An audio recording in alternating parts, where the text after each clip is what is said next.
আজকাল তো মুরিদের বউ পীরের কাছে যায়, পীর বাবা, পীর বাবার কাছে মুরিদ যায়, মুরিদের বউ যায়, বাবার কাছে ফয়েজ নেয়। অথচ ইয়াসসার রাদিয়াল্লাহু ইসলাম গ্রহণ করার পরে তিনি যখন বাড়িতে গেলেন, বাড়িতে যাওয়ার পরে তার বিবি সুমাইয়া বললেন, ওগো স্বামী, আপনার চেহারার মধ্যে নূর জ্বলতেছে, আলো জ্বলতেছে, কারণ কি? ইয়াসসার বললেন, আমি ঈমান গ্রহণ করছি, ঈমানের নূর আমার চেহারার মধ্যে আল্লাহ প্রকাশ করে দিয়েছে। বিবি সুমাইয়া বলতেছে, তাহলে আমিও ঈমান গ্রহণ করব।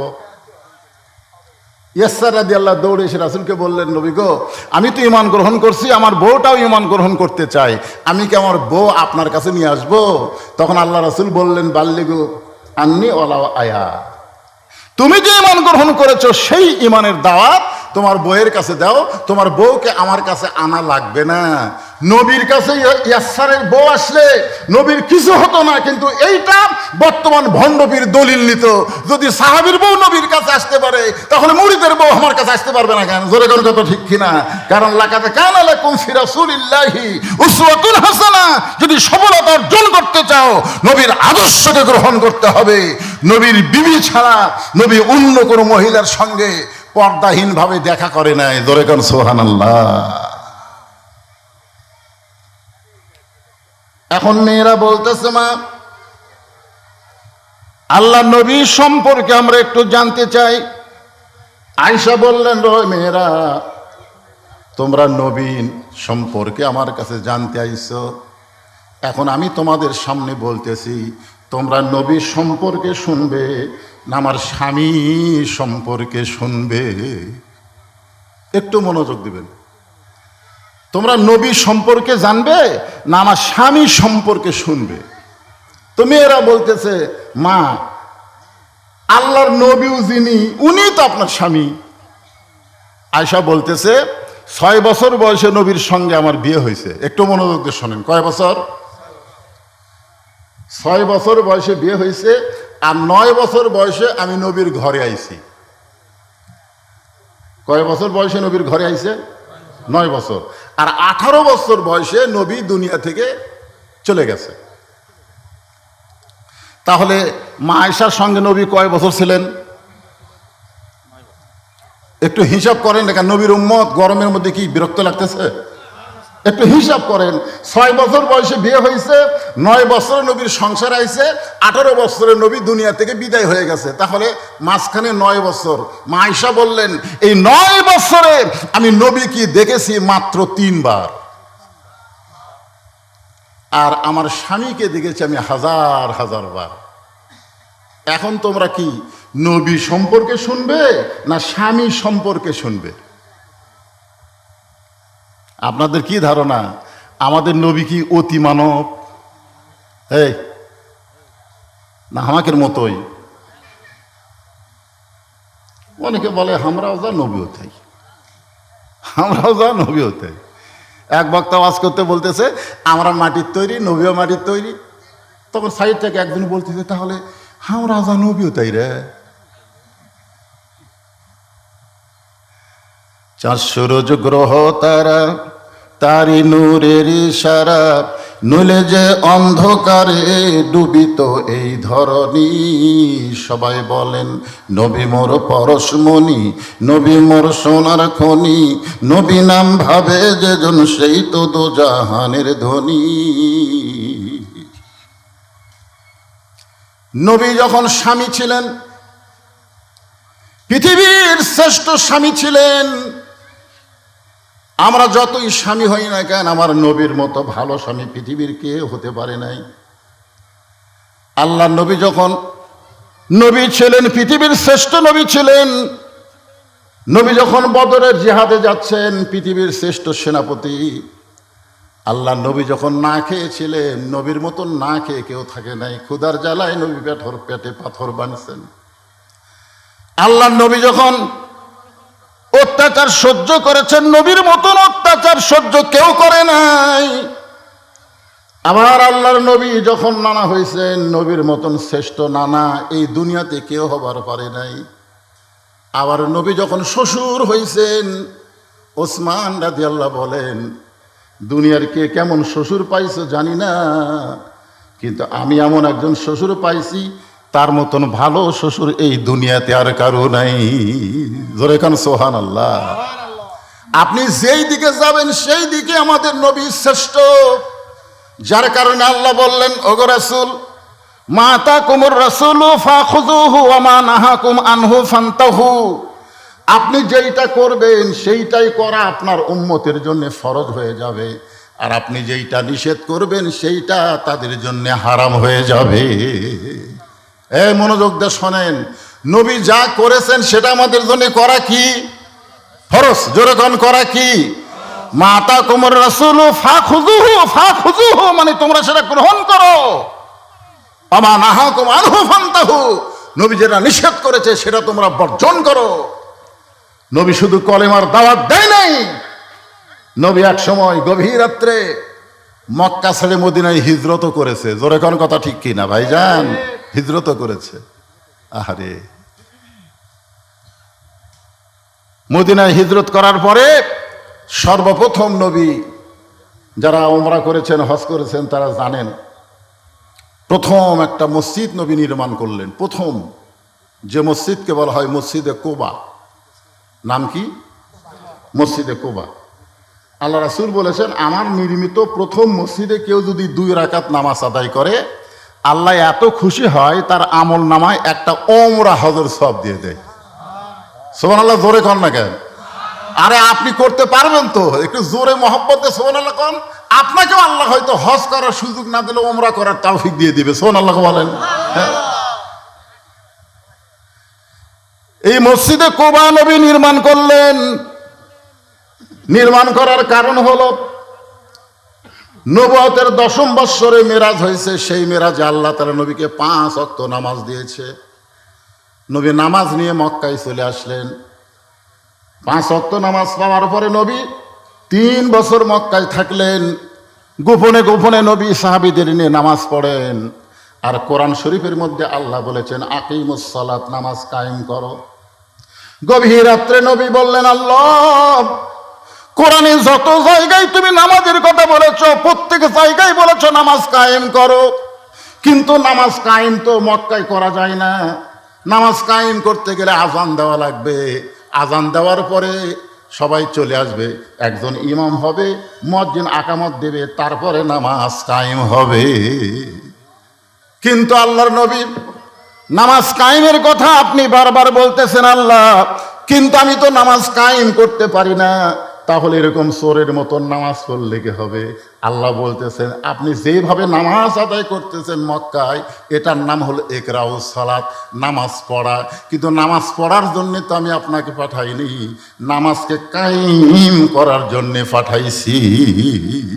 বর্তমানে আপনাদের জোগাড় বাড়াই আমরা মসজিদে এশার নামাজ পড়লাম, এইটা কিন্তু নামাজ কায়েম হলো না। কারণ আমরা যখন নামাজ পড়লাম তখন আমাদের মুসলমান দাবি করা কিছু মানুষ বাহিরে হট্টগোল সরগোল করলো। জোরে কোন কথা ঠিক কিনা? নামাজ পড়া অবস্থায় শোনা গেল ওরা রাস্তার মধ্যে সরগোল করতেছে। জিজ্ঞাসা করেন, এশার নামাজ পড়ে তোমার নাম কি? বলে, আমার নাম হলো আব্দুল্লাহ। আরেকজনকে জিজ্ঞাসা করলেন, তোমার নাম কি? বলে, আমার নাম হলো আব্দুর রহমান। তোমার নাম আব্দুল্লাহ, আব্দুর রহমান, অথচ এশার নামাজ মসজিদে হয়ে গেল, তোমার খবর কি? বলে, আমি মুসলমান আছি কিন্তু আমি নামাজ পড়ি না। যতদিন পর্যন্ত বাংলার জমিনে নামাজ পড়া হবে, নামাজ কায়েম হবে না, ততদিন মক্কার ইসলাম হবে। আর মক্কার ইসলাম যে আকিমুদ্দিন, দিন কায়েম করা যাবে না। দিন কায়েম করতে গেলে নবীর সিরাতে মদিনার ইসলামকে গ্রহণ করা লাগবে। কথা বলেন, কথা বলা লাগবে। দিন কায়েম করতে হবে, নামাজ কায়েম করতে হবে।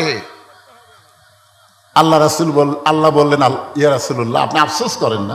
সিরাত মানে তার জীবনী, যে জীবনীটা আপনারা শুনতে এসেছেন, যে নবী সম্পর্কে জানতে এসেছেন, যে নবী সম্পর্কে জানতে এসেছেন, সেই নবীটা কে? সেই নবীটা হলো, আল্লাহ যখন হাকিম হয়ে আমাদেরকে আসামি বানায় বিচার শুরু করবেন, ওই সময় আমাদের নবী উকিল হবেন, ব্যারিস্টার হবেন, আমাদের পক্ষে আল্লাহর কাছে সুপারিশ করে আমাদের সবাইকে জান্নাতে পৌঁছায় দিবে। আল্লাহ রাসূল বলেছেন, আমার একজন উম্মতিনী বাইরে থাকা অবস্থায় আমি রাসূল ভিতরে ঢুকবো না। এটা কিসের বাহিরে? বুঝতে পারছেন আমার কথা? কি বুঝতে পারতেছেন যে একজন উম্মাতিনী মা বোনেরা মনোযোগ দিয়ে শোনেন, যতক্ষণ পর্যন্ত বাহিরে থাকবে আমি রাসূল ততক্ষণ ভিতরে ঢুকবো না। রাসূল একবার ভিতরে ঢুকছেন লাইলাতুল মেরাজে। আল্লাহ রাসূল জান্নাতের মধ্যে প্রবেশ করছেন। আল্লাহ নবীর সঙ্গে একজন ফেরেশতা ছিল, নাম হলো জিবরাইল। ফেরেশতা জিবরাইল বললেন, ইয়া রাসূলুল্লাহ, আপনি কি জানেন এই জান্নাতের দরজায় কি লেখা আছে? তো আল্লাহ রাসূল বললেন, জিবরাইল, আমি জানি না যতক্ষণ পর্যন্ত আল্লাহ না জানাই। সুবহানাল্লাহ বলেন। তো জিবরাইল বললেন, হুজুর, জান্নাতের দরজায় লেখা আছে সালামুন আলাইকুম তিবতুম ফাদখুলুহা খালিদিন। আল্লাহ! কেউ যদি একবার জান্নাতের মধ্যে প্রবেশ করে আল্লাহ তাকে চিরস্থায়ী জান্নাতে রাইখা দেয়। সুবহানাল্লাহ বলেন। ফাদখুলুহা মানে কি? কেউ যদি একবার প্রবেশ করে, খালিদিন মানে চিরস্থায়ী। এখন হয়তো আপনারা বলবেন, হুজুর, আদম আলাইহিস সালামকে আল্লাহ জান্নাতের মধ্যে রাখছিলেন কিন্তু আবার জান্নাত থেকে বের করে দিছেন। আপনার কথা অনুযায়ী জান্নাতের মধ্যে ঢুকলে তো আর বাড়ার লাগবে না। এটা কি আমার কথা না আল্লাহর কথা? জোরে কোন কার কথা? ফাদখুলুহা খালিদিন। যদি আপনারা কেউ প্রশ্ন করেন যে আদম আলাইহিস সালামকে তো আল্লাহ জান্নাতে রাখছিল, তাহলে জান্নাত থেকে বাইর করে দিল কেন? আপনারা বলেন তো, আমাদের নবী লাইলাতুল মেরাজে যে জান্নাতে ঢুকছিলেন, আদম আলাইহিস সালামকে তৈরি করে আল্লাহ কি সেই জান্নাতে রাখছিলেন? কথা কয় না। আমার জামাই শেষে একটা কথা বললো না, যে আলেম ওলামার সঙ্গে কোথায় থাকবো? আলেম ওলামা যেখানে, আমরা আছি জাহেলের সাথে জান্নাতেও থাকার মজা নেই। এখন আপনারা বলেন, আমাদের নবী লাইলাতুল মেরাজে যে জান্নাতের মধ্যে ঢুকছিল সেই জান্নাত আর আদম আলাইহিস সালামকে তৈরি করে আল্লাহ যে জান্নাতে রাখছিল সেই জান্নাত কি একই জান্নাত? কেমনে বুঝলেন? কারণ আদম নবীকে আল্লাহ যে জান্নাতে রাখছিলেন সে জান্নাতকে একটা গাছ আল্লাহ রোপণ করে রাখছিলেন। সে গাছের নাম কি? আপনারা একটা তো নাম জানেন, সে বলেন না কেন? কি নাম? একটা গন্ধ মেরে লাগিয়া আল্লাহ বানাইছে দুনিয়া, এরকম একটা গান আপনারা শুনেননি? আল্লাহ বলেছেন, ওয়ালা তাকরাবা হাযিহিশ শাজারাতা ফাতাকুনা মিনাজ জালিমিন। আদম, ওই গাছের কাছে যাইও না, ওই গাছের কাছে গেলে জালেমদের অন্তর্ভুক্ত হয়ে যাবে। আপনারা বলেন তো, আদম আলাইহিস সালামকে আল্লাহ জান্নাত দিয়েছিলেন ইবাদতের আগে না ইবাদতের পরে? কথা বলা লাগবে, ইবাদতের আগে না পরে? আগে। এই জন্যে জান্নাতের মধ্যে ইবাদত দিছে যে সব গাছের ফল খাও, ওই গাছের কাছে যায় না। এটাই একটা হুকুম। ইবাদত মানে আল্লাহর হুকুম। ইবাদত মানে খালি নামাজ পড়া, রোজা করা, হজ করা, যাকাত দেওয়া, এইগুলো শুধু ইবাদত না। ইবাদত হচ্ছে আল্লাহর হুকুম। আল্লাহ যেটা করতে বলেছেন সেটা করতে হবে, যেটা নিষেধ করেছেন সেটা করা যাবে না। জোরে কোন ঠিক কিনা? হ্যাঁ, ইবাদত মানে আল্লাহর কি হুকুম। আল্লাহর হুকুম নামাজ পড়া লাগবে, সবসময় পড়লে চলবে? কথা কন। আল্লাহর হুকুম কি? নামাজ আদায় করো। তো সবসময় নামাজ পড়লে কি সওয়াব হবে? সূর্য যখন উদয় হচ্ছে তখন নামাজ পড়া যাবে? দ্বীপ্রহরে নামাজ পড়া যাবে? সূর্য অস্ত যাচ্ছে নামাজ পড়া যাবে? রোজা রাখো, সবসময় রোজা রাখা যাবে? আপনি যদি মনে করেন আল্লাহ রোজা রাখবার কইছে, আমি ঈদের দিনেও রোজা রাখবো, না। মানে আল্লাহর হুকুম, আল্লাহর হুকুমটাই হলো ইবাদত। এখন আল্লাহ বলেছেন ওই গাছের কাছে যাইও না, ওই গাছের কাছে গেলি জালেম হয়ে যাবে। আদম আলাইহিস সালাম ওই ইবাদতটাও করবার পারেনি, গাছের কাছে গেছে। তো এই জন্যে আল্লাহ তাআলা তাকে দুনিয়াতে পাঠালেন। ওই গন্ধম খাওয়ার কারণে আল্লাহ তাকে দুনিয়াতে পাঠালেন আর ঘোষণা করে দিলেন, আর দুনিয়াও মাজরাতুল আখিরা। দুনিয়া হচ্ছে আখিরাতের একটা আবাদযোগ্য জায়গা, আর দুনিয়াও সিজনুল মুমিনিন।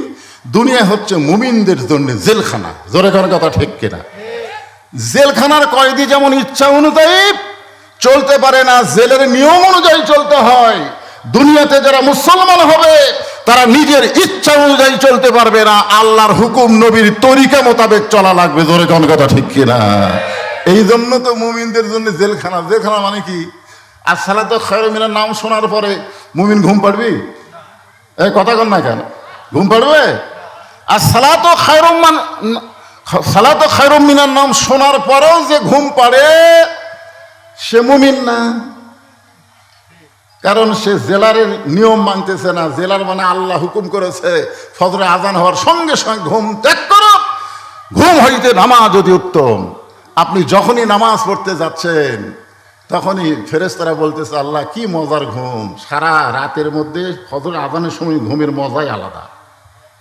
আর সেই ঘুম বাদ দিয়ে তোমার ডাক মুয়াজ্জিনের আজান শুনে সে মসজিদে যায়, আল্লাহ বলে ফেরেশতা এরা দুনিয়াতে হলো জেলখানা, দুনিয়া থেকে বিদায় নেওয়ার সঙ্গে সঙ্গে এদের জন্য তাকায় আছে জান্নাত। জোরে বলেন সুবহানাল্লাহ। ফেরেশতা জিবরাইল বললেন এ রাসূলুল্লাহ, আপনি যদি চান যদি জান্নাত থেকে বের না হন তাহলে আল্লাহ আপনাকে জান্নাত থেকে বের করে দিবার পারবে না। বের করে দিবার পারবে?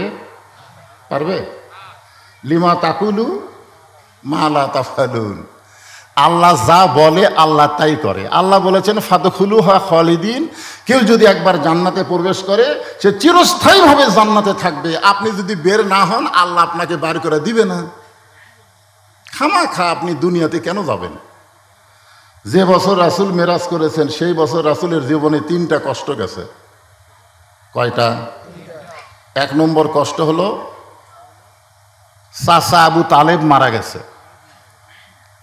আল্লাহ রাসূল বলেছেন মায়ের পেটে থাকা অবস্থায় আমি এতিম ছিলাম, কিন্তু দুনিয়াতে আসার পরে আমি এতিম ছিলাম না। অথচ আল্লাহ কোরআনে বলেছেন আলাম ইয়াজিদিকা ইয়াতীমান ফাআওয়া, আপনাকে আমি এতিম হিসেবে পাইছি। আর নবী বলতেছেন মায়ের পেটে থাকা অবস্থায় আমি এতিম ছিলাম, কিন্তু দুনিয়াতে আসার পরে আমি এতিম ছিলাম না। সাহাবেরা বললেন হুজুর কেমনে এতিম ছিলাম না? রাসূল বললেন ভাগ্যগুণ এমন একটা চাচা পাইছি যেই চাচা আমাকে এমন আদর দিয়া দয়া দিয়া মহব্বত দিয়া লালন পালন করেছে, আমার যে বাবা নাই এটা আমি কখনো বুঝতেই পারিনি। সুবহানাল্লাহ, জোরে বলেন। তাহলে আবু তালেব রাসূলকে কেমন লালন পালন করেছেন? এরপরও আবু তালেবকে জাহান্নামের আগুনে পড়তে হবে, কারণ আবু তালেব রাসূলকে ভালোবেসেছেন কিন্তু রাসূলকে অনুসরণ করেনি। আমার কথা কি বুঝলেন? আপনারা যতই নবীকে মহব্বত করেন, ইয়া নবী সালাম আলাইকে বলে যতই কান্দাকাটি করেন, আবু তালেবের মতো রাসূলকে মহব্বত কেউ করে নাই। রাসূল নিজে বলেছেন আমার বাবা না থাকার পরেও বাবা নাই এটা আমি বুঝতে পারিনি। এরপরেও রাসূলের সিরাতকে রাসূলের অনুসরণ গ্রহণ করা না করার কারণে সে জাহান্নামের আগুনে পুড়বে। চিন্তা করছেন? সেই চাচা দুনিয়া থেকে বিদায় নিলেন। কিছুদিন পরেই রাসূলের দরদের বিবি খাদিজাতুল কুবরা দুনিয়া থেকে বিদায় নিলেন। কিছুদিন পরে রাসূল চলে গেলেন তায়েফের ময়দানে। আল্লাহ রাসূলের জীবনের সবচাইতে কষ্টকর মুহূর্ত হলো তায়েফের ময়দান। সেই তায়েফের ময়দানে গিয়ে রাসূল রক্তাক্ত হলেন। আল্লাহ রাসূলের শুধু মুখ ছাড়া, এই চেহারা ছাড়া রাসূলের দেহের এমন কোনো জায়গা ছিল না যে জায়গায় ওরা পাথর মারেনি, খালি চেহারার মধ্যে। মা আয়েশা রাদিয়াল্লাহু তাআলা বর্ণনা করেন আমি একদিন রাসূলকে গোসল করাতেছিলাম। গোসল করানোর সময় রাসূলের মুখের দিকে তাকায় আর শরীরের দিকে তাকায়। এক সময় আয়েশা বললেন ইয়া রাসূলুল্লাহ আপনার কি কোনোদিন বসন্ত ব্যারাম হয়েছিল? বসন্ত ব্যারাম? তো আল্লাহ রাসূল বললেন কেন? বলে আপনার মুখ চাঁদের মতন সুন্দর, চাঁদের চাইতেও সুন্দর, কিন্তু আপনার দেহে এরকম মাঝে মাঝে কালো কালো দাগ, এটা কিসের দাগ? আল্লাহ রাসূল বললেন এটা হলো তায়েফের ময়দানে যখন কলেমার দাওয়াত দিবার গেছিলাম তখন তায়েফবাসী আমাকে পাথর মারছে। আয়েশা বললেন এ রাসূলুল্লাহ আপনি কি আল্লাহর কাছে বলতে পারবেন না যে আল্লাহ আমার দেহের দাগগুলো মোচন করে দাও, এই কালো কালো দাগ আমার আর ভালো লাগতেছে না। রাসূল বলে আয়েশা রে, আল্লাহ লাইলাতুল মেরাজ আমাকে বলেছিল আপনার দেহের সমস্ত দাগকে আমি মোচন করে দিব। রাসূল বললেন ওগো আল্লাহ এই দাগগুলো কিয়ামত পর্যন্ত আমার দেহের মধ্যে রাখতে হবে। এই পাথরের দাগের ওসিলায় আমি গুনাহগার উম্মত সহ জান্নাতে যাবার চাই। সঙ্গে সঙ্গে আয়েশা দোয়া করলেন, আল্লাহ, বিশ্ব নবী কলেমার দাওয়াত দিতে গিয়ে যদি পাথরের আঘাত খায়, যারা নবীর উম্মত হবে তারা কোনোদিন বাতিলের সঙ্গে আপোষ করবে না, দরকার হলে নবীর মতো তারাও আঘাত প্রাপ্ত হবে। আজকে নবিয়ানা কাম করেন কত বছর? 40 বছর। পাঞ্জাবি খুলতো, পাঞ্জাবি খুলে দেখে তেল তেলা, তো তেল তেলা গাও দাগ নাই। নবিয়ানা কাম করো, নবী পিটন খায়। একমাত্র সুলাইমান আর আদম নবী ছাড়া সমস্ত নবী বাতিলের দ্বারা আঘাত প্রাপ্ত হয়েছে। প্রত্যেকটা নবীকে বাতিলের আঘাত করছে। আজকে যারা বলে আমরা নবীর কাম করি, কিন্তু বাতিল তাদের কিছুই বলে না, বুঝবেন এটা নবীর কাম না, এটা তলে তলে শয়তানের সঙ্গে আঘাত করার কাম। জোরে কোন কথা ঠিক না? বুঝতে হবে। জিবরাইল বললেন, ইয়া রাসূলুল্লাহ, কত কষ্ট আপনার দুনিয়ায়। চাচা মারা গেল, দরদের বিবি খাদিজা মারা গেল, তাইফের ময়দানে রক্তাক্ত হলেন, আপনি জান্নাতের মধ্যে ঢুকছেন লাইলাতুল মেরাজে, আর বের হন না, আর ওই খামাকা দুনিয়াতে আপনি যান না। সঙ্গে সঙ্গে নবী এত রাগ করলেন, চিৎকার দিয়ে বললেন, জিবরাইল, যেই কথা একবার বলেছো এই কথা তুমি আর দ্বিতীয়বার বলতে পারবা না। সোনাল বলেন। আপনারা বলেন তো, জিবরাইল কি নবীর পক্ষে বলতেছে না বিপক্ষে বলতেছে? কথা কয় না, পক্ষে না বিপক্ষে? পক্ষে বলতেছে। অথচ নবী রাগ করে বললেন, জিবরাইল, যেই কথা একবার বলেছো এ কথা আর দ্বিতীয়বার বলো না। আমি নবী আমার জন্যে না, আমি নবী হলাম আমার উম্মতের জন্যে। হযরত বেলাল বললেন, ইয়া রাসূলুল্লাহ, আমরা যখন দুনিয়া থেকে কবরে যাব তখন মুনকির নাকির আমাদেরকে 3টা প্রশ্ন করবে। আপনি যখন কবরে যাবেন তখন আপনাকে কয়টা প্রশ্ন করবে? আমি কি উত্তর দিছি? তো না দিতি 3টা কে গেল?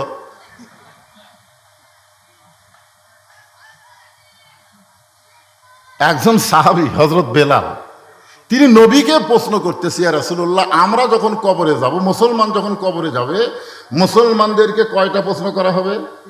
3টা প্রশ্ন করা হবে। কিন্তু আপনি যখন কবরে যাবেন তখন আপনাকে কয়টা করা হবে? আল্লাহ রাসূল বললেন, হযরত বেলাল, তোমার কি মনে হয়?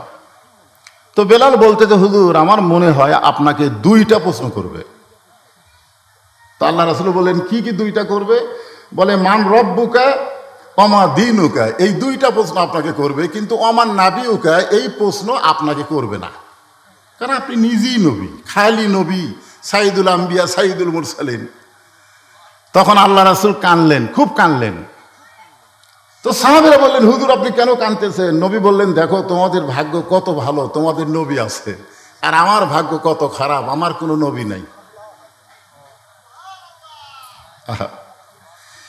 তোমাদের ভাগ্য এত ভালো, তোমাদের উকিল আছে, ব্যারিস্টার আছে, আল্লাহ হাকিমের কাছে তোমাদের ওকালতি করে, তোমাদের সুপারিশ করে জান্নাতে নিয়ে যাবে। আর আমার ভাগ্য এত খারাপ, আমার কোনো নবী নাই। সব সাহাবীরা কান্দার বলে, হুজুর, আপনি তো নবী, আপনার আবার নবী কে? রাসূল একটা মারাত্মক কথা বললেন সিরাতে রাসূলের দিনে, সিরাত সম্মেলনের দিনে। শোনেন, আল্লাহ রাসূল বললেন, যারা মৃত্যুবরণ করবে তারা কবরে গেলে তাদেরকে মুনকির নাকির 3টা প্রশ্ন করবে, আর যে মৃত্যুবরণ করবে না তাকে কোনো প্রশ্নও করা হবে না। এ কথার দ্বারা রাসূল বুঝালেন, আমাদের নবী মরা নবী না, আমাদের নবী হলেন হায়াতুন নবী। জোরে বলেন কথা ঠিক কিনা? খালি সিরাত শুনলে হবে না, নবী সম্পর্কে একটু জানা লাগবে। না জানলে মানবেন কেমনে? আল্লাহ রাসূল দুনিয়া থেকে বিদায় নেওয়ার পরে নবী দুনিয়া থেকে মরার কথা তার জীবনে কেউ বলেন না। নবী মরে গেছেন এ কথা যেন কোনোদিনও বলেন না। বলবেন ইন্তেকাল করছে, বিদায় নিয়েছে। নবীর শান বুঝতে হবে, মর্যাদা বুঝতে হবে। জোরে কোন ঠিক কিনা? আপনি নবী না বুঝলে আল্লাহ কি বুঝবেন? আল্লাহরে বুঝতে গেলে তো নবী আগে বোঝা লাগবে, নবীটা কে।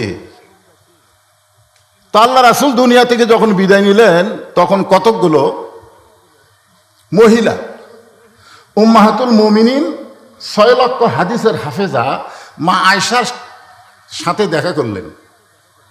নবী যখন দুনিয়া থেকে বিদায় নিলেন তখন কতগুলো মহিলা, এই মায়েরা যারা পর্দার অন্তরে আছেন মনোযোগ দিয়ে শোনেন, কতগুলো মহিলা এসে মা আয়েশার কাছে সাক্ষাৎ করলেন। মহিলারা বলতেছেন, মা আমরা নবীর সম্পর্কে আপনার কাছে জানতে চাই। আপনারা বলেন তো, মেয়েরা কি নবীর কাছে আসতে পারতেন? মেয়েরা পর্দা পর্দা বোঝেন আপনারা? পর্দা বোঝেন? একদিন আপনি ঠিকই নামাজ কায়েমের পরিবেশ পাবেন, আর সেই পরিবেশের প্রথম মসজিদের নাম হলো মসজিদে কোবা। জোরে কোন সুবহানাল্লাহ। আপনারা বলেন মসজিদ ছাড়া নামাজ কায়েম করা যাবে? এই যে আপনারা মসজিদ বানাইছেন এত সুন্দর করে, টাইস ফাইস দিয়ে কি সুন্দর করে মসজিদ বানালেন, এই মসজিদ বানাচ্ছেন কি নামাজ পড়ার জন্যে না কায়েম করার জন্যে? এই কথা বলেন, পড়ার জন্য না কায়েম করার জন্যে? আল্লাহ রাসূল বললেন, আজকে মসজিদে কুবায় নামাজের জামাত হবে, নামাজ কায়েম হবে। ইসলামে প্রথম যেই নামাজটা জামাতের সঙ্গে পড়া হয়েছে সেই নামাজের নাম হলো জোহরের নামাজ, আজান দিয়া। এর আগে নামাজ পড়া হয়েছে কিন্তু নামাজ কায়েম হয় নাই।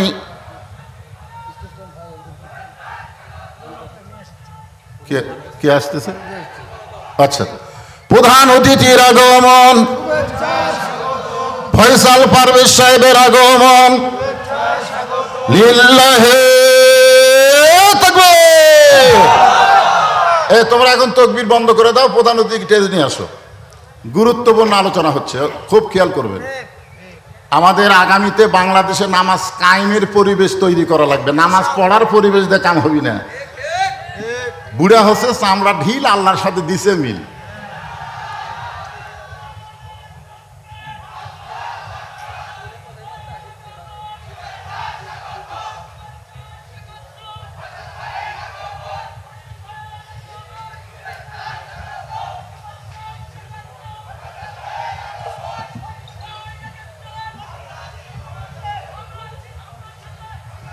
এটা দুনিয়াবি স্লোগান। ফয়সাল সাহেব এগিয়ে চলো, আমরা আছি তোমার সাথে, বলা যাবে না, বলতে হবে আল্লাহ আছে তোমার সাথে। জোরে কোন কথা ঠিক কিনা? এ কথা কন না কেন? ফয়সাল তুমি এগিয়ে চলো, কে আছে তোমার সাথে? আরো জোরে বলুন। এটা দুনিয়াবি স্লোগান। নেতা তুমি এগিয়ে চলো, আমরা আছি তোমার সাথে। তারেক জিয়া জেলখানায়, এক চামচার মিছিল নাই। জোরে কোন কথা ঠিক কিনা? এগুলা ভুয়া মিছিল, ইসলামে চলবি না। হ্যাঁ,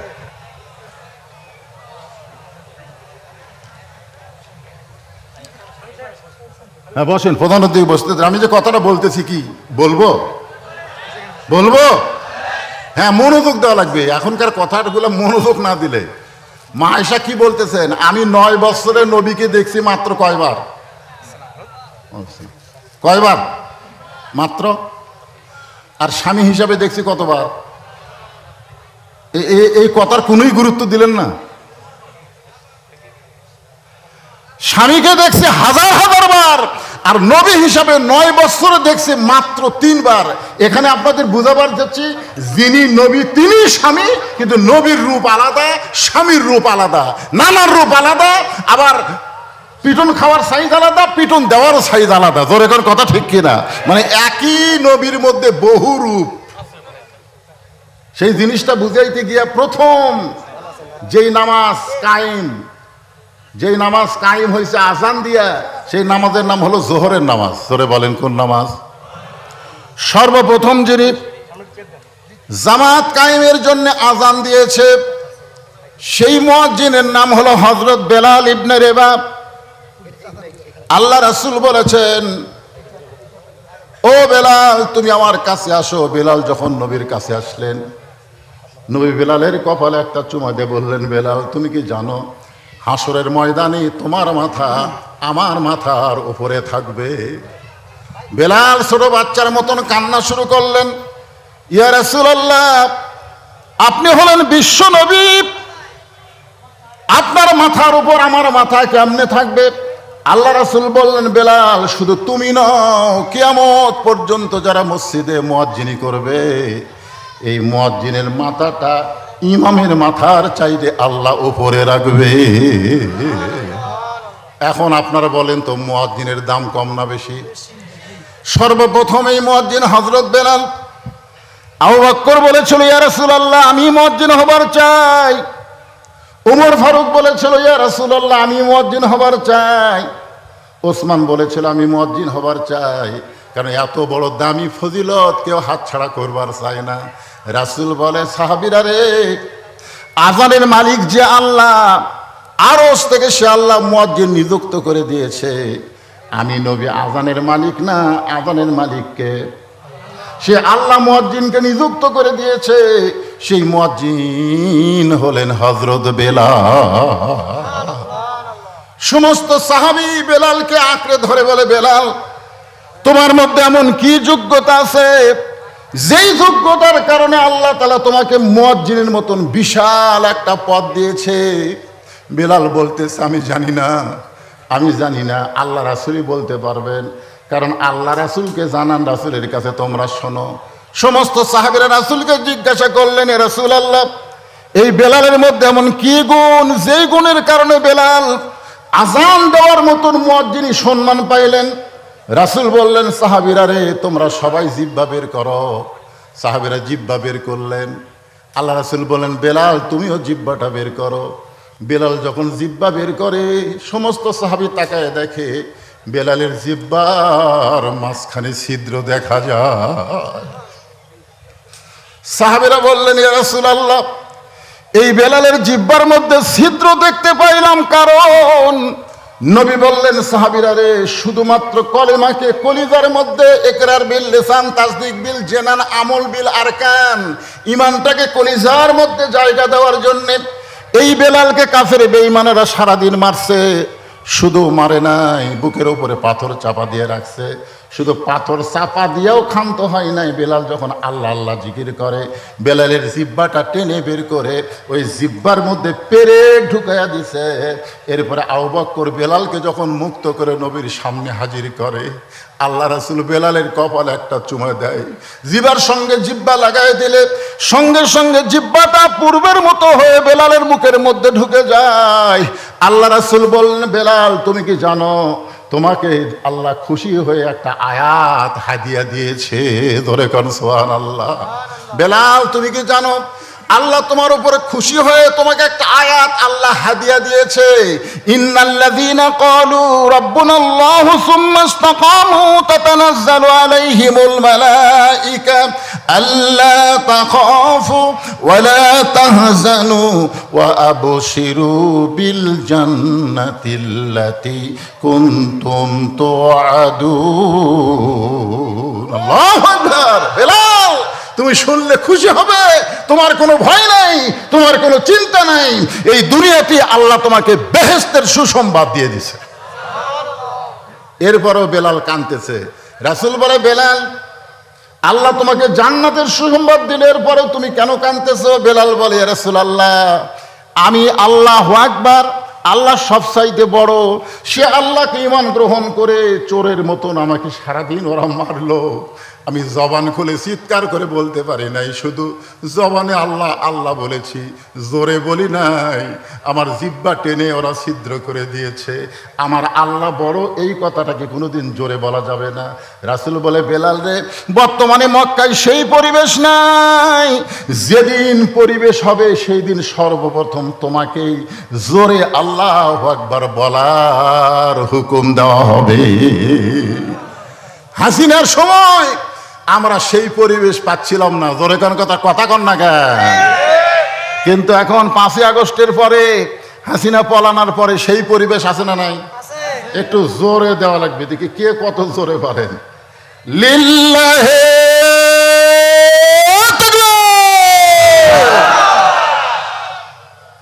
আসো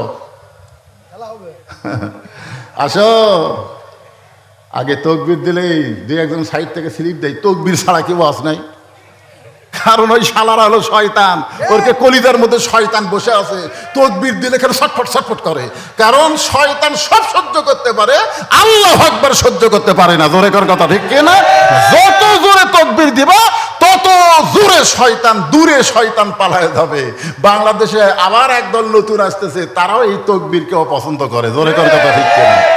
তবে আজকে ফেসবুকে দেখলাম একজন নেতা বলতেছে, তোমরা আপাতত নির্বাচনের আগ পর্যন্ত নামাজ জামাতে পড়ো। মাথা গেল রে, শালারা কি কয়, নির্বাচন পর্যন্ত নামাজ, নির্বাচন পর্যন্ত। এটা বলার পিছনে কারণ হলো যে মসজিদের ইমাম কি তালকিন দেয়, তালকিনটা ধরার জন্য। কি তালিম দেয়, এই তালিমটা ধরার জন্যে। ভাই, যখনই তুমি জামাতে নামাজ পড়তে আসবা, নামাজ পড়তে পড়তে ইন্না সালাতা তানহা আনিল ফাহশাই ওয়াল মুনকার, তোমার ভিতর থেকে যাবতীয় বাতিলকে আল্লাহ দূর করে দিয়ে ইমাম যে তোমার আত্মা ভরপুর করে দিবে। ওই নেতার কথা মতোই তোমরা জামাতে আসো। জামাত, জামাত, জোরে গান কোথায় আসো? এই আরো জোরে গান কোথায় আসো? জামাতে। আমরা চাই জামাত আগামীতে সরকার গঠন করবে। জোরে কথা ঠিক না? জামাতে আসো। কি ওরাই বলতেছে জামাতে আসো। নির্বাচন পর্যন্ত পড়তে পড়তে দেখবেন ওই যাই একবার নামাজ ধরে, যেভাবেই হোক। আমরা ছোটবেলায় ওয়া শুনতাম, এক বাচ্চা কে মা বলতো, তুমি যদি নামাজ পড়ো, নামাজ পড়ার পরে শেষদার ওখানে কাপড় টান দিবে, মিষ্টি পাবে। তুই নামাজ পড়ে মিষ্টি খাওয়ার জন্যে, বুঝছেন? ওই নামাজ পড়ার পরে জায় নামাজ টান দেয়, জায় নামাজের তলে মিষ্টি পায়। এই মাটা কি করে, আগে জায় নামাজের তলে মিষ্টি দেওয়া যায়। এই নামাজ পড়ে মিষ্টি খায়, সেই জন্য এখন মিষ্টি পাওয়ার জন্যই নামাজ ধরছে।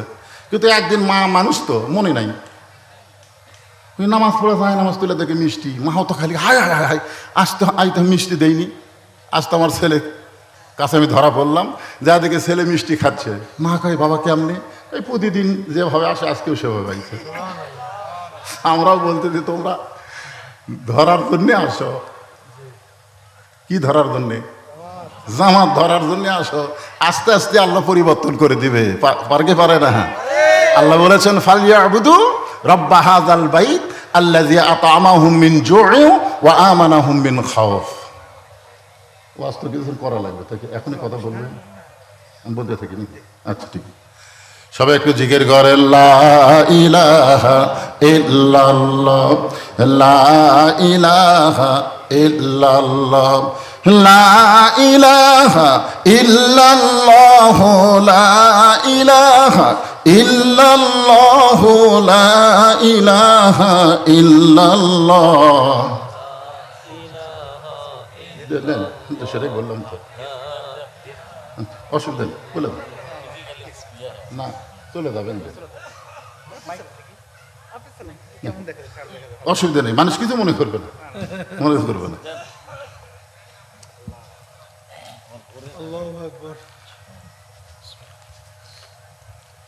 লিল্লাহে তাকবীর, লিল্লাহে তাকবীর।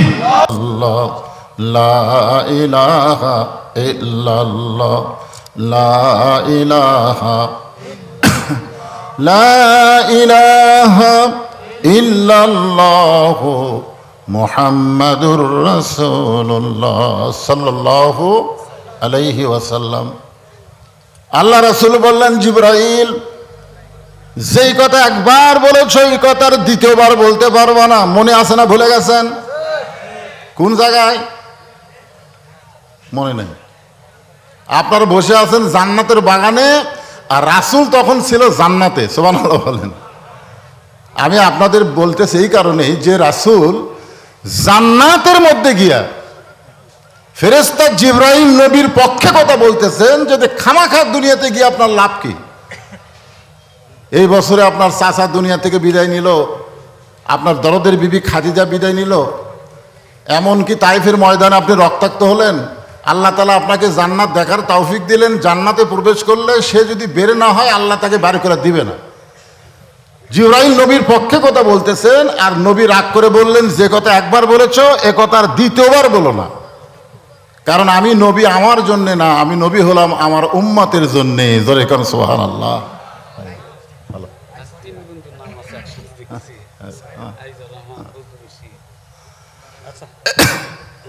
আমার একই সঙ্গে আমার বন্ধু আপনাদের ইউনিয়নের জামায়াত ইসলামের সম্মানিত আমির, আমার কিন্তু বন্ধু, একই সঙ্গে আমরা অনেক দিন ক্লাস করেছি, সেই ক্লাস 8 থেকে একেবারে ফাজিল পর্যন্ত একসঙ্গে লেখাপড়া করছি।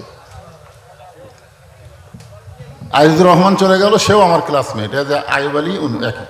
তাই বলতেছে আজকে 3 বন্ধুর নাম দেখলাম এক জায়গায়, মাশাআল্লাহ। তো কি বলতেছিলাম, যে আমি নবী আমার জন্য না, আমি নবী হলাম আমার উম্মতের জন্য। আমি সেই দিন, এই কথাটা মনে রাখেন, আমি সেই দিন জান্নাতে থাকার জন্য প্রবেশ করব, জান্নাতে থাকার জন্য। আমি সেই দিন, যেদিন আল্লাহ আমার সমস্ত উম্মতকে জান্নাত দিয়ে দিবে। এইদিকে তাকান আপনারা, খেয়াল করেন, যেই নবী নেতা জান্নাতে যায় আমাদের কথা বলেনি, এখন আপনারা কেমন নেতা নির্বাচন করবেন, যেই নেতা সংসদে গেলে আপনাদের কথা ভুলে যায়, জোগাড় ভাড়া এই জায়গাত আসার রাস্তাই নেই। আচ্ছা, কি যে বেকায়দা আপনারা আছেন, একের কাহালো শেষ মুড়া, দুপচাচারও শেষ মুড়া, মাঝখানে ব্রিজের ওই পার দুপচাচা, এবার জোগাড় ভাড়া। তা আমি আপনাদের যেটা বুঝাবার চাচ্ছি, সিরাতের মাহফিলে সকলে একটু জবান খুলে বলবেন, আমার নেতা তোমার নেতা। হলো না, এটা মেম্বার মার্কা স্লোগান হলো। আমরা ইসলামী আন্দোলনের, ইসলামী দলের যারা আসে তারা নেতা না, তারা হলেন আমির, তারা হলেন আমির, ইমাম। ইমাম মানে কি, এই খেয়াল করেন, ইমাম মানে কি? কতক্ষণ পর্যন্ত? আপনার যে এশার নামাজ পড়লেন, এশার নামাজ ফরজ কয় রাকাত? জোরে বলেন, ফরজ কয় রাকাত? ইমাম সাহেব যদি 3 রাকাতে বসে, আপনারা কি ইমামকে ধরে থাকবেন না আল্লাহ আকবার লোকমা দেবেন? তো দুনিয়ার সমস্ত যারা ইমাম হবে তারা রাসূলের তরিকা মোতাবেক ইমাম হওয়া লাগবে। জোরে কোন কথা ঠিক কিনা? নিজে ইচ্ছা মতো ইমামতি করতে গেলে আমরা তাকে আর গ্রহণ করব না, লোকমা দিয়ে তাকে সাইজ করব। জোরে কোন কথা ঠিক কিনা? আজকের মাহফিলের প্রধান মেহমানের আগমন, লিল্লাহে তাকবীর, আব্দুল খালেক শরীয়তপুর সাহেবের আগমন, আমার ছোট ভাইয়ের আগমন। অনেক ওয়াজ করছে এক সময়, তখন 2 ভাই ওয়াজ করতাম একসঙ্গে, আবার শুয়ে শুয়ে গল্প করতাম। আল্লাহ তাকে অনেক উপরে নিয়ে গেছে। ওরা ফায়না এলাকা জিকরাক, আল্লাহ আরো সম্মান দার করুক। জোরে কর আমিন। তো ভাইজান এসে গেছে, আমি এলাকার মানুষ। আমাকে মেহেদি বলছে যে সাসমিয়া, আপনি যখন একটু কথা বলা শেষ করবেন তখন জনগণকে বলবেন তারা যেন এই মাহফিলের, এই সিরাত মাহফিলের খরচ বাবদ তারা যেন কিছু দান করে, তারা যেন কিছু হাদিয়া দেয়। তা আপনাদের কাছে যদি ব্যাগ যায়, রুমাল যায়, আপনারা 2-4 টাকা করে দিবেন না? দিবেন না? কারা কারা দিবেন না তারা হাত তোলেন। তার মানে আপনারা সবাই দিবেন, একটা লোকও নাই দিবেন না। আচ্ছা, 10 টাকা, 20 টাকা, 50 টাকা, 100 টাকা কারা কারা দিবেন তারা একটা হাত তোলেন তো দেখি, তারা একটা হাত তোলেন তো দেখি। মাশাআল্লাহ, পিছন থেকে হাত ওঠে নাকি? 10টা টাকাও দিবেন পারবেন না? মাশাআল্লাহ। আচ্ছা, হাত নামা। এই যাও, ব্যাগ নিয়ে যাও, সবাই যাও। মাহফিলের সৌন্দর্য বজায় রাখবেন। অনেক দূর থেকে মেহমান এসেছেন, অনেক কষ্ট করে। এখন রাস্তাঘাটে চলা যে কি কষ্ট, মাঝে মধ্যে দেখবেন রাস্তা ক্লিয়ার আছে, আবার জ্যাম। অনেক কষ্ট করে আমার ভাই, ছোট ভাই এসেছেন, মাশাআল্লাহ। আর এক নাতি আমার এসেছে, বাড়ি তার হলো রানীনগরে। এখানে এসে নানার হাতে যখন চাইছে 500 টাকা দান করে দিচ্ছে। আজকের মাহফিলের বিজ্ঞাপনে তার নামও আছে, তার নামও কিন্তু আছে, আবু রায়হান। আবু রায়হান, আপনাদের মধ্যে এরকম কেউ যদি থাকেন যে হুজুর এই গামছার মধ্যে 2-4-10 টাকা না দিয়ে আপনার হাতে আমরা 500-1000 টাকা দিব, তাহলে এখানে দিতে পারেন। মেহমান তো অনেকের নাম বিজ্ঞাপনে আছে, অনেক অতিথির নাম বিজ্ঞাপনে আছে। তারা যদি মনে করেন যে হুজুর আমরা এই গামছার মধ্যে 10 টাকা 20 টাকা না দিয়ে আপনার হাতে 1000, 2000, 500 দিব, তাহলে এখানে দিতে পারেন। টেজে যারা বসে আছেন তাদেরকে আমি বলতেছি, যদি না দিয়ে থাকেন, দেওয়া লাগবে তো। মাশাল্লাহ মাশাল্লাহ, এই দেখেন ভিতর থেকে টিএসএ দেওয়া লাগলো না, ভিতর থেকে আল্লাহর একজন বান্দা অত্যন্ত মহব্বতের মানুষ 1000 টাকা দান করেছে। আল্লাহ তার দানকে কবুল করুক, সকলে বলে আল্লাহুম্মা আমিন। কি আদায় হয়ে গেছে না হচ্ছে? সবাই একটু জিকির করেন, লা ইলাহা ইল্লাল্লাহ, লা ইলাহা ইল্লাল্লাহ, লা ইলাহা, লা ইলাহা ইল্লাল্লাহু মুহাম্মাদুর রাসূলুল্লাহ সাল্লাল্লাহু আলাইহি ওয়াসাল্লাম। আমি যে আয়াতে কারিমা তেলাওয়াত করেছিলাম, লাকাদ কানা লাকুম ফি রাসূলিল্লাহি উসওয়াতুন হাসানা, এই আয়াতটাকে সামনে নিয়ে এতক্ষণ আপনাদের সামনে কথা বললাম। যদি সফলতা অর্জন করতে চাই তাহলে দুনিয়ার সমস্ত পাঁচশো নেতা বাদ দিয়ে একমাত্র রাসূলের আদর্শ আমাদের গ্রহণ করা ছাড়া উপায়। এই জন্য সকলে একটু আমার সঙ্গে বলেন, উপায় নাই রে, উপায় নাই রে, উপায় নাই নবী বিনে অন্য কোন নেতা নাই। আমার নেতা তোমার নেতা আলহামদুলিল্লাহ। যতটুকু বললাম, বক্তা এবং শ্রোতা সকলকে আল্লাহ আমল করার তৌফিক দান করুক।